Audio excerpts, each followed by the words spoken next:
आज हम दुआम जमात में एक सरगर्मी ले रहे हैं। इस सरगर्मी में जमात दुआम के तालिब इल्म शेख उमरैन सिद्दीक आए हैं।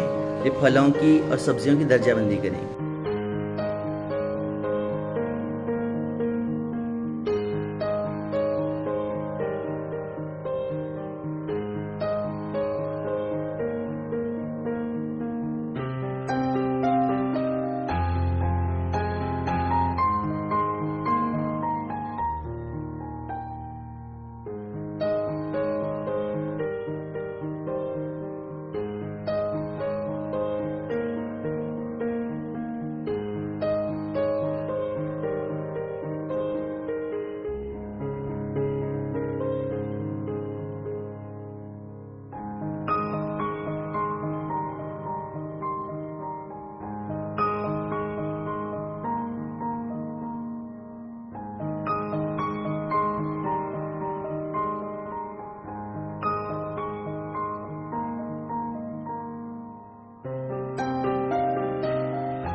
फलों को अलग कर कर उसकी दर्जाबंदी की है ना।